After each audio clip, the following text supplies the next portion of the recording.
Hello and welcome to my channel. I'm Lynn and my channel is So Lindy Lou. Now if you're a regular viewer you'll probably notice that my voice doesn't sound quite as it normally does.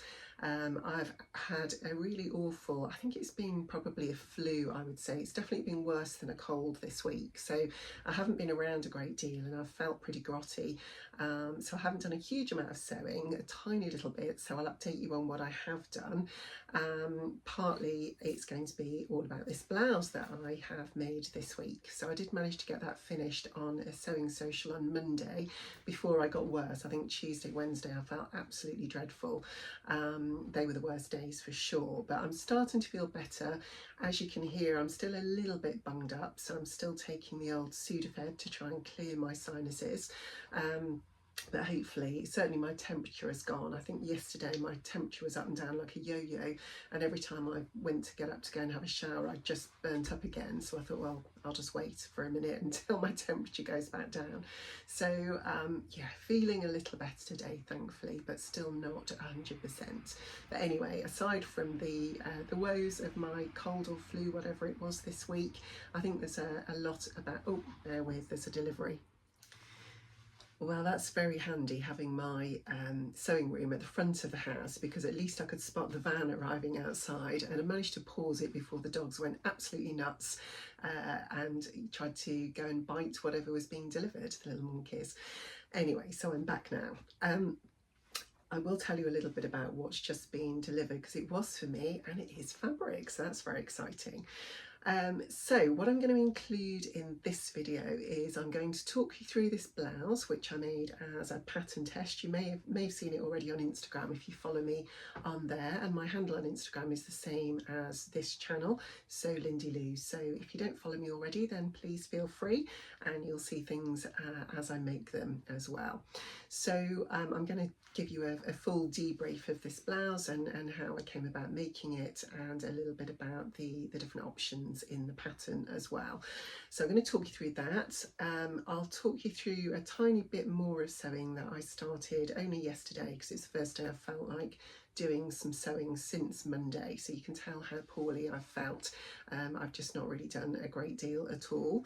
And what else was I? Oh, and one other thing, I'm going to share something else that arrived through the post this week as well. That definitely cheered me up yesterday when I was feeling pretty rotten, so it was nice to have some pink post arrive, which that might give you a clue as to who it's come from, which I'll share in a moment. So the majority of the video is going to be about this Marley blouse, and this was a pattern test that I did for a small American brand called Tailored Trends, a lovely lady called Sarah Jo, and she's been great at communicating during the pattern test.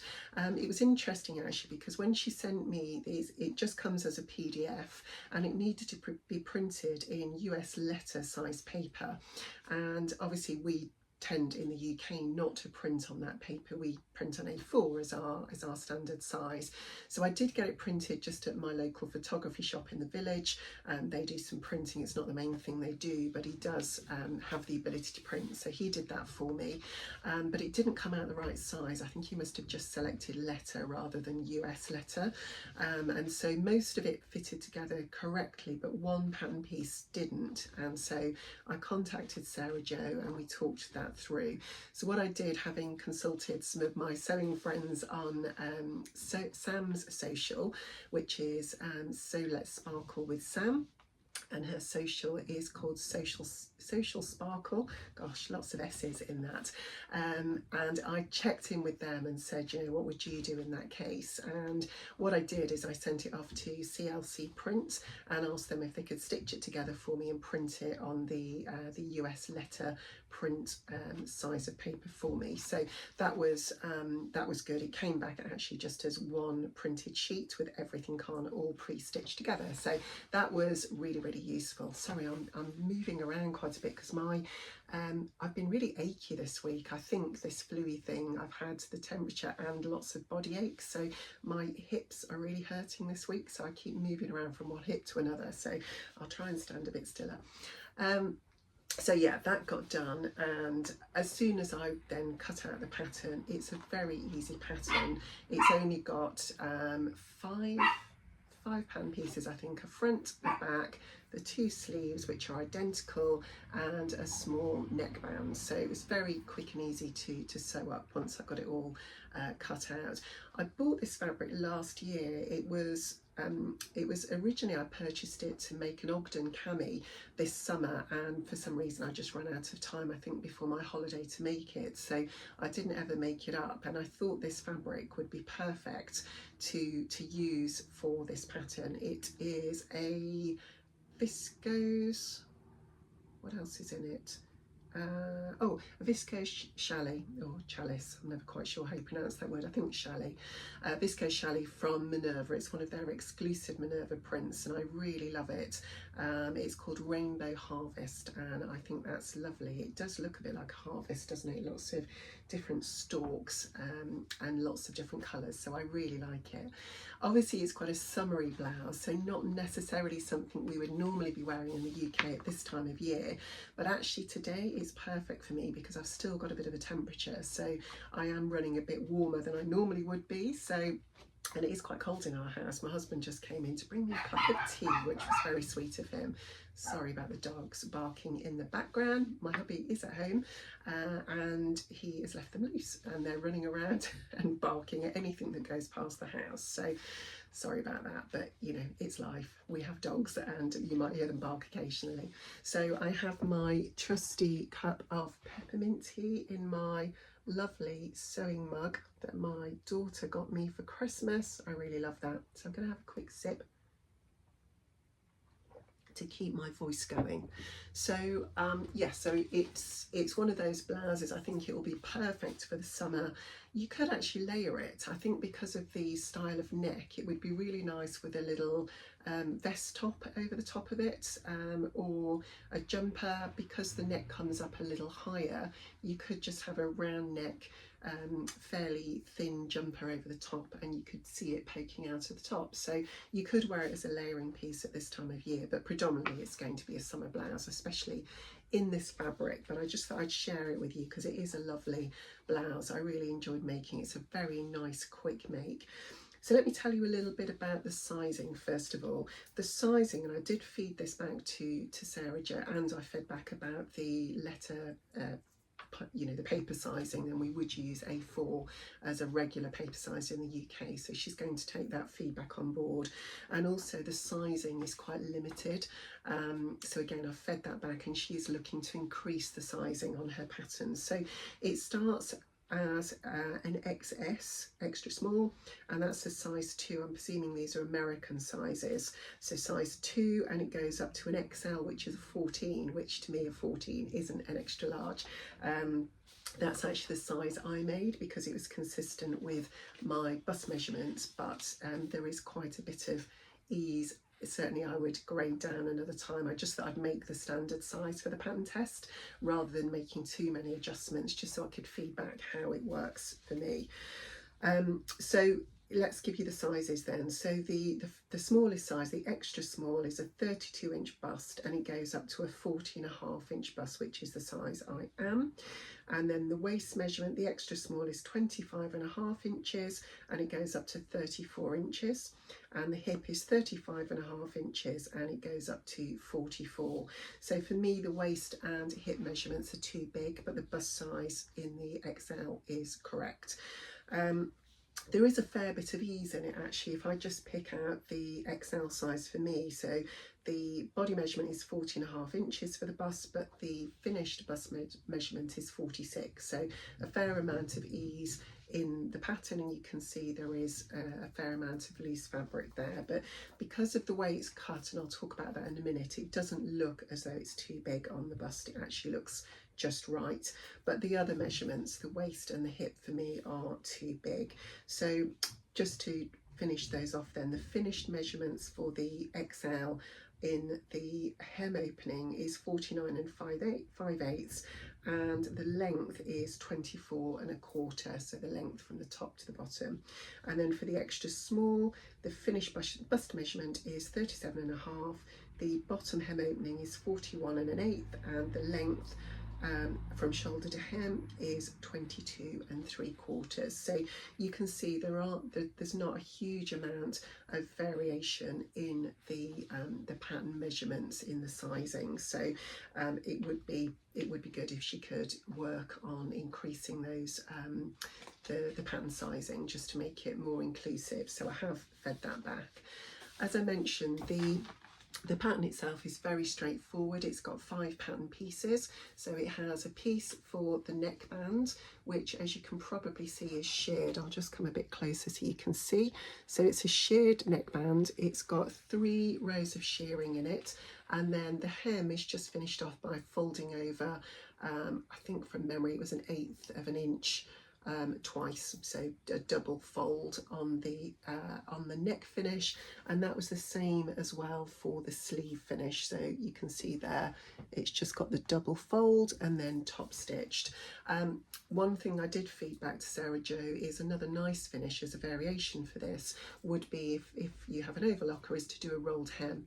I've done that kind of finish on a couple of other blouses where you've got this sort of flutter sleeve, and that looks really nice. So I didn't do it on this because I was doing the pattern test. I wanted to follow it as religiously as possible to the pattern instructions, so I could feed back any issues with the pattern instructions. They were actually really good, so there weren't any issues in the pattern instructions. They were very easy to follow, and she had created some videos as well, particularly for the shearing, and there are other parts of the pattern that had videos. I didn't watch them all because it was a pretty straightforward make. I probably could have made it, actually, without sounding too much like Kit on Sewing Bee, I probably could have made it without looking at the pattern instructions because it is so simple.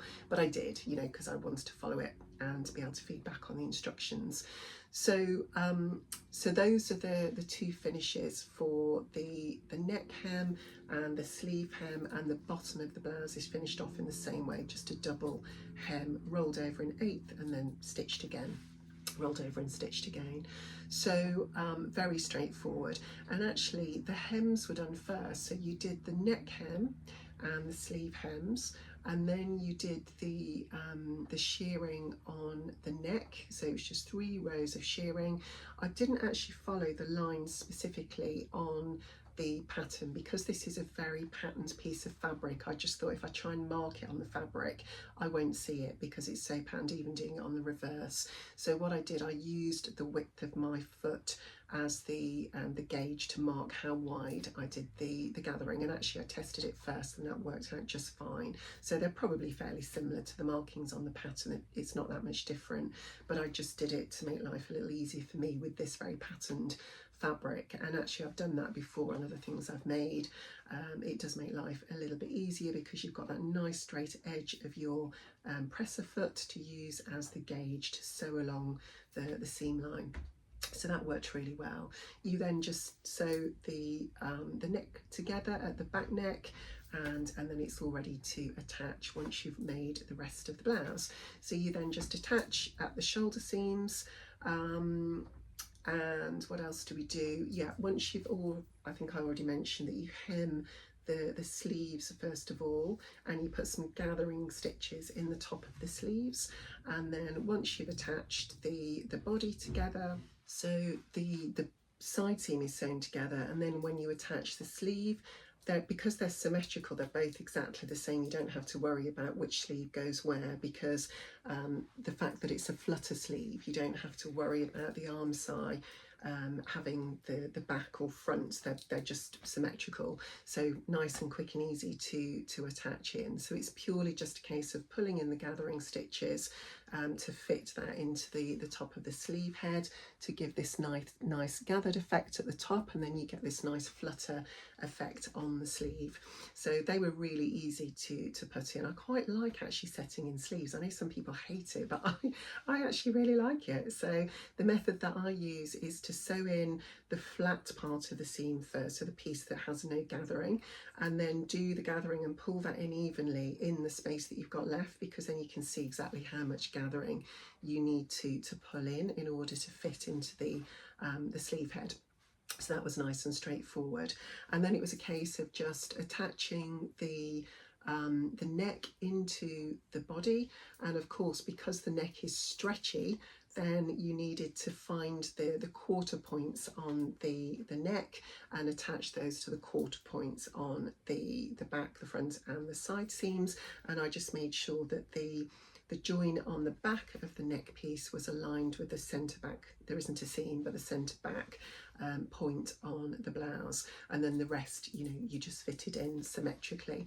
So I think it's a really nice finish, because what that does, it gives this really nice gathered effect on the top of the blouse. I think that looks really nice, and obviously because it's got no darts in, that gives you enough room for the bust.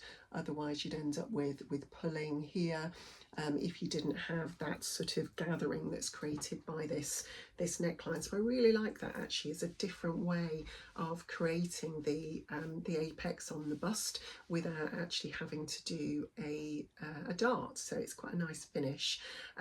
As I mentioned, I've got this tucked into my jeans. I just stand on my tiptoes so you can see.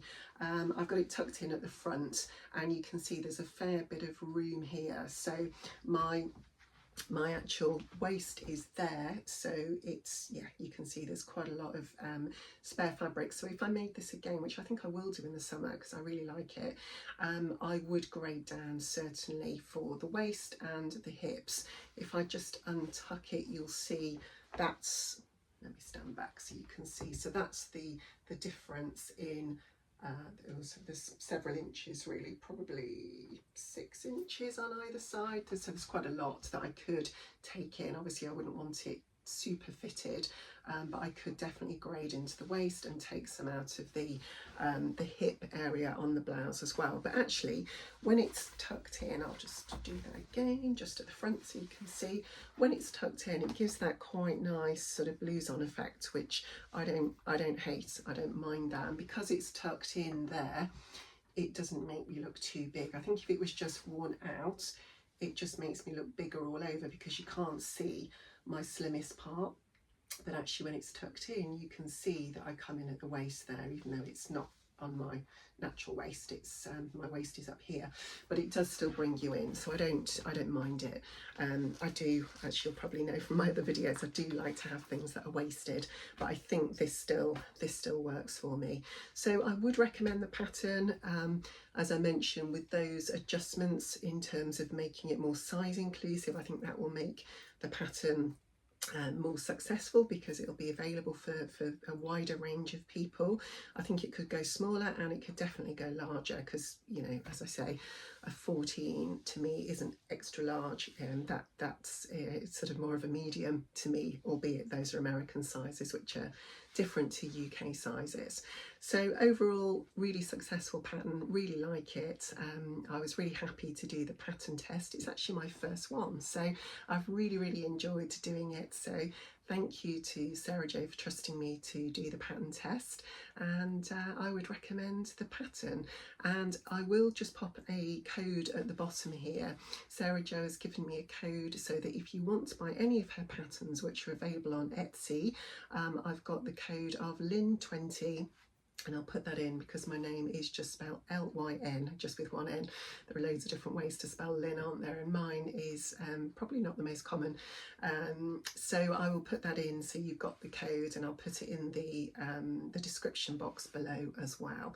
So if you did want to go and have a look at the patterns on Etsy, I'll put the link in the notes as well. You can click on the link and go and have a look and then get the 20% off. It's actually being released on the 30th of October, which is today as I'm recording it, because it's Thursday as I'm recording this, and I'll put this out as a Friday sews video, so you'll have a month to use the code because it expires on the 30th of November.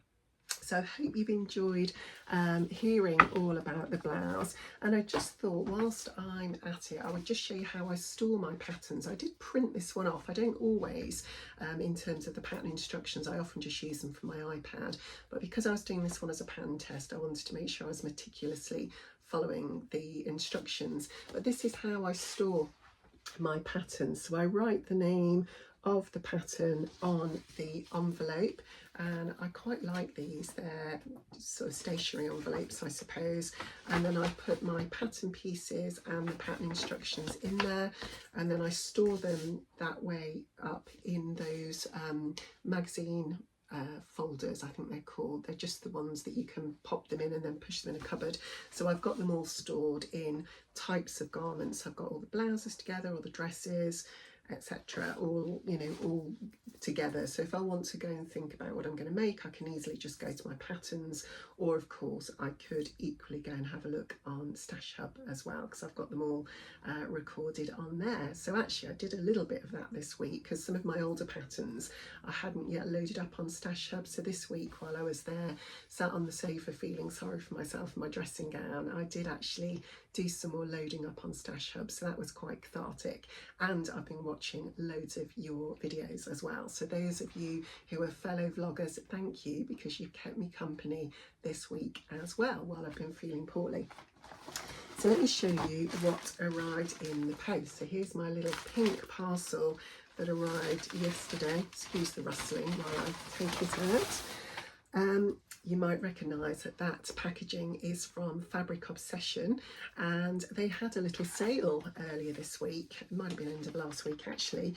Let me just have a look at the name of the fabric just so I give you the right information. Yes, so this fabric is called Pink Zebra Crush. This was one of the fabrics that was on their sale items. It's a viscose fabric, and I just loved it. As you know, I love animal print and I love pink, so there's definitely a theme of my sewing just recently. I've been doing a lot of bright pink and red sewing, so I won't make anything with that at the moment. I've bought it with a lyra in mind, a summer lyra, because it is quite lightweight fabric, and I think that will be really nice. So I shall wash it, I shall put it away, and it'll be there in my stash. And I've added a project already on Stash Hub to say that's what I intend to do with that fabric.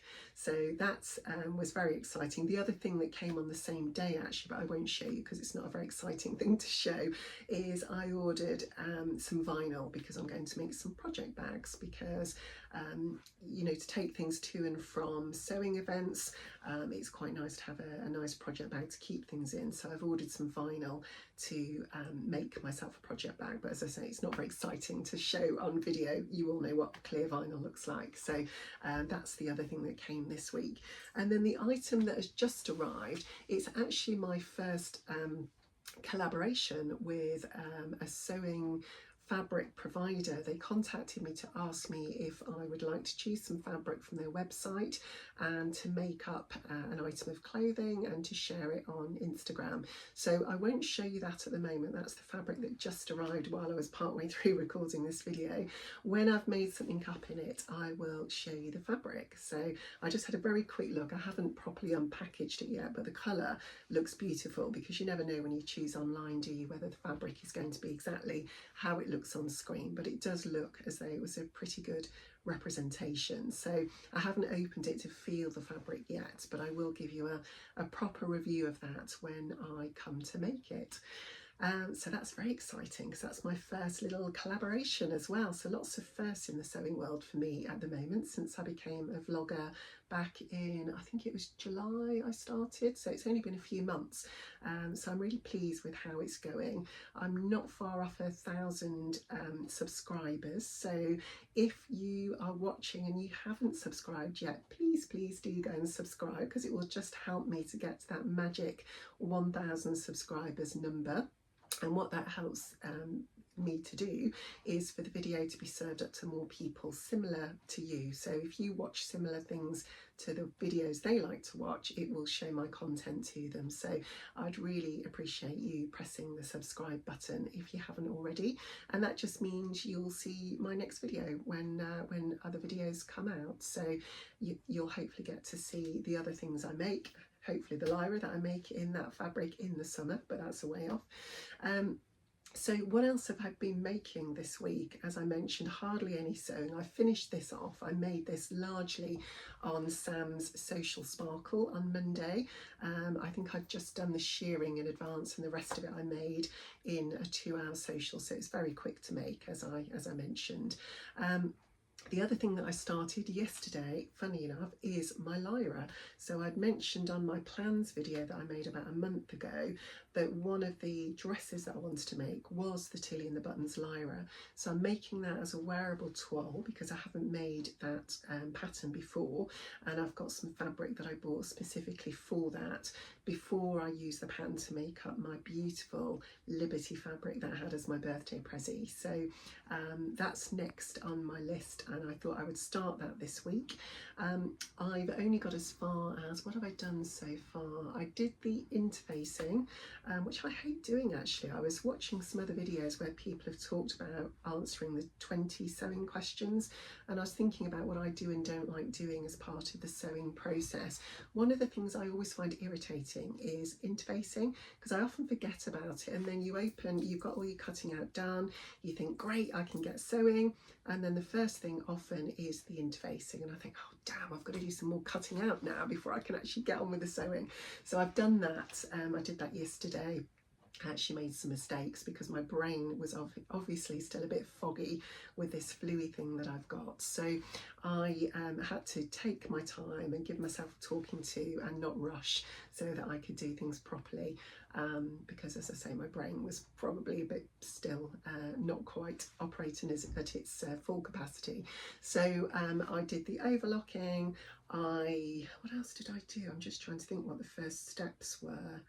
I did all of the stay stitching, and then I had just sewn the front and the back together, and that's as far as I got. My daughter came home from work then, and I put it all away and we just watched some TV together. We love watching Gilmore Girls. That's our autumn watch. We've watched it I don't know how many times, but we absolutely love it. So we put that on, we made homemade pizzas, and then we sat and watched Traitors as well, the Celebrity Traitors. We're absolutely loving that. So if you watch Gilmore Girls or Traitors, tell me what you like about those programs in the comments. We love them. So that was my day yesterday.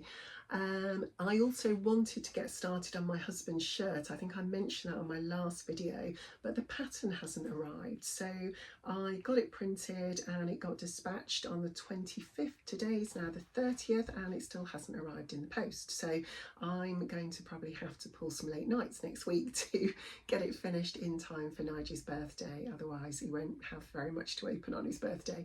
I have got him some other things as well, so he won't be presentless, but I'm hoping to get it finished before his birthday. So that's what I'll be working on next week, but I'll carry on working on the Lyra until that pattern arrives. And actually, coincidentally, they're both in navy, so I won't even have to change the thread on my machine, so that's quite handy, although I do have to change my overlock thread. So let's hope that plays ball and doesn't mess up, and I can get that done nice and easily. So I'll be doing that maybe later today. It's actually my mother-in-law's funeral this afternoon, so I'm recording this on Thursday morning, and then we've got that this afternoon, so I probably won't get back to doing any sewing today because we've got people coming for drinks afterwards to reminisce, as you do at a wake, so I probably won't get any more done today. So I hope that I feel fully better for next week. I'm going to leave it there because I can feel, hang on, I was going to say I'll leave it there because I can feel a cough building, but I didn't manage to get that out before the cough came out, so I paused you instead so you didn't have to hear the coughing.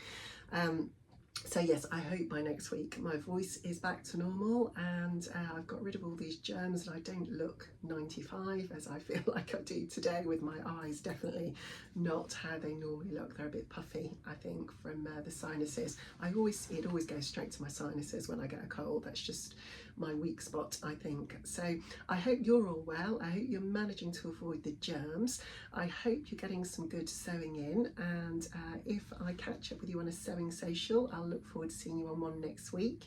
I am actually going, all being well, hopefully if I carry on feeling like I do today, I'll be going along to the Sewing for Pleasure show tomorrow, so it'll be the day you're watching this, at the NEC. There's also the Christmas show on there as well, and a few other shows. I've forgotten the names of them all because there's about 4 or 5 shows all running in the same venue. So I'm going along with some sewing friends from the Weekend Sewing Club with the lovely Sarah. So I will take some video from that, and so next week's video will probably be some footage from the Sewing for Pleasure show. So I will let you know what that's like and how it goes. And have a great weekend, have some great sewing, and I will catch up with you on my next video. Thanks for watching. Bye for now.